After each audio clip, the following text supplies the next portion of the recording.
त्या साड्या घालून सर्वांनी आपल्या कळसाच्या शोभायात्रेमध्ये यायचं आहे. म्हणून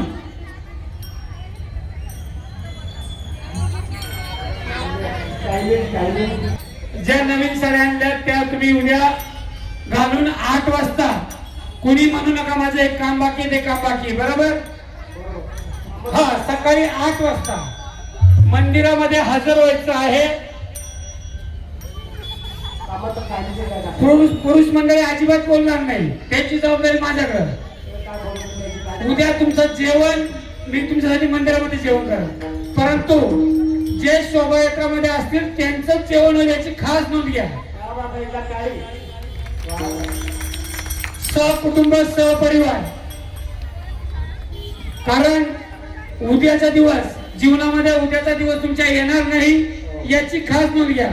कारण आपण अवघ्या 42 वर्षानंतर 43व्या वर्षी या मंदिराचा जो जीर्णोद्धार केलेला आहे, आमचे परमपूज्य आदरणीय बाळासाहेब टेरे यांनी जे आपल्याला मूर्त्या दिल्या, मूर्ती बसवायचा आपला विचार नव्हता, परंतु फक्त 2 दिवसामध्ये त्यांचा विचार बदलला आणि त्यांनी मला सांगितलं आपल्याला कुठल्याही परिस्थितीत ह्या मूर्त्या बदलायच्या आहे. जोरदार टाळ्या बाळासाहेब टेरे यांच्यासाठी. प्लस त्यांच्या पत्नीच्या नावाने खर्चासाठी त्यांनी 21,000 रुपये दिलेले आहेत. त्याचप्रमाणे मोहन राजराम माळी यांनी सुद्धा 25,000 खर्चासाठी दिलेले आहेत. आपल्याकडे जवळजवळ 15 ते 16 कळस आहेत. टेरे मामा आणि आम्ही स्वतः आणायला गेलो होतो, याची खास नोंद घ्या. महिलांना विनंती, 8 वाजता आपलं मंदिर आहे, आपल्याला आपलं समजून सर्वांनी मंदिराच्या भोवती रांगोळी काढायची आहे. जी रांगोळी आपल्याला एकदम फ्री मध्ये दिलेली आहे मा बीजास्ती मेडिकल स्टोर आपल्या रवींद्र गिरासे यांनी दिलेली आहे. जोरदार टाळ त्यांच्यासाठी एकदा, कारण त्यांनी गोणीच्या गोणी रांगोळी या ठिकाणी आणून दिलेल्या आहेत.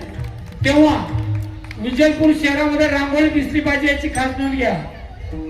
आणि 8 वाजल्यापासून तर दुपारी 12 वाजेपर्यंत आपण आपली दिंडी सोहळा नाही म्हणता येणार, शोभायात्रा, कारण आपला दिंडी सोहळा 23 तारखेला 22 तारखेला आहे, याची खास नोंद घ्या.